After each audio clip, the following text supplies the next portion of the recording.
আসসালামু আলাইকুম everyone, welcome back to my channel.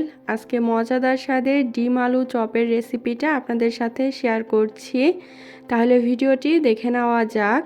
প্রথমে চুলার জালটা মিডিয়াম হাই আঁচে রেখে একটা কড়াই বসিয়ে কড়াইয়ে পরিমাণ মতো তেল দিয়ে দিলাম।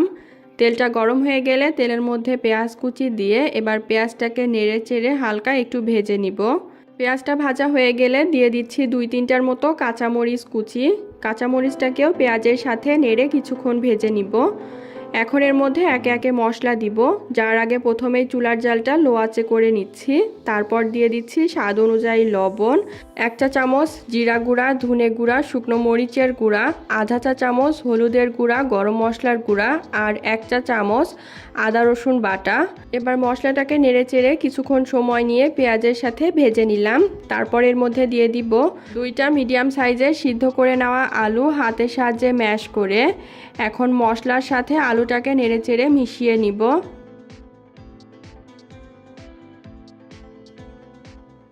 কিছুক্ষণ সময় নিয়ে আলুর সাথে মশলাটাকে নেড়ে মিশিয়ে নিয়েছি।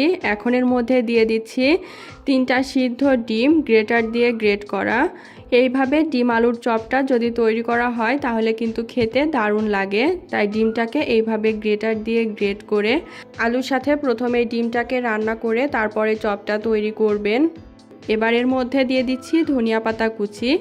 তারপর সব কিছু একসাথে কিছুক্ষণ নেড়ে চেড়ে মিশিয়ে নিলে ডিম আলুর চপের জন্য পুরটা তৈরি হয়ে যাবে। আর পুরটা তৈরি করার পরে অবশ্যই ঠান্ডা করে নিতে হবে, তারপরে চপটা তৈরি করে নিব।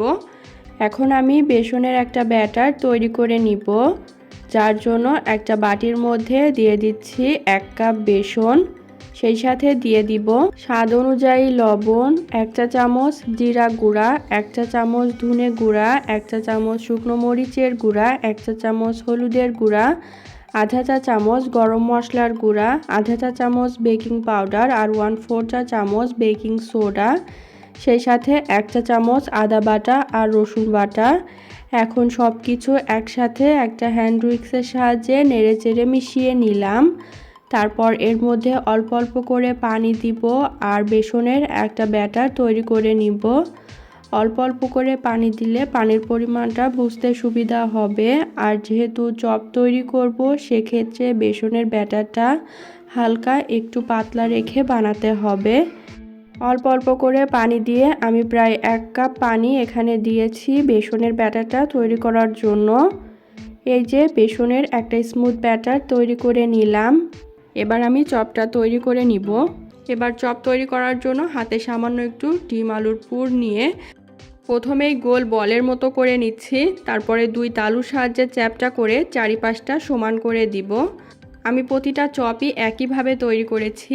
যদি কেউ ভিন্নভাবে চপটা তৈরি করতে চান সেক্ষেত্রে লম্বা, গোল, চ্যাপটা এভাবে বিভিন্ন রকম শেপ দিয়েও চপগুলো তৈরি করে নিতে পারবেন। আর এই তো ডিম আলুর চপগুলো তৈরি করে নেওয়া হয়ে গেল। এবার একটা ডিম আলুর চপ আমি প্রথমে বেসনের ব্যাটারের মধ্যে দিয়ে দিচ্ছি। এখন একটা কাঁটা চামচের সাহায্যে উল্টে পাল্টে চপের গায়ে বেসনের ব্যাটারটা লাগিয়ে এক্সট্রা ব্যাটারটা ঝরিয়ে নিব। আর কাঁটা চামচের সাহায্যে এই কাজটা করতে অনেক সুবিধা হয়। এখন গরম তেলের মধ্যে আমি চপগুলো দিয়ে দিচ্ছি।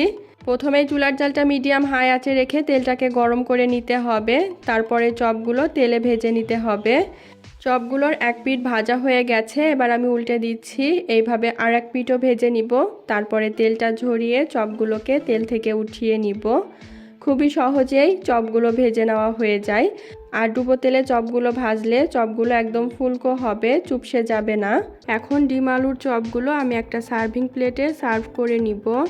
বাইরে এখন ঠান্ডা পড়া শুরু হয়েছে, তাই বিকাল হলেই মন চায় তেলে ভাজা খাবার খেতে। তাই বিকালের চায়ের সাথে এইভাবে খুবই মজাদার স্বাদের ডিম আলুর চপের রেসিপিটা আপনারা তৈরি করে খেতে পারেন। আজ এ পর্যন্তই। ভিডিওটা ভালো লাগলে অবশ্যই চ্যানেলটাকে সাবস্ক্রাইব এবং পেজটাকে ফলো করে দিবেন আর ভিডিওতে একটা লাইক দিয়ে দিবেন। আল্লাহ হাফেজ।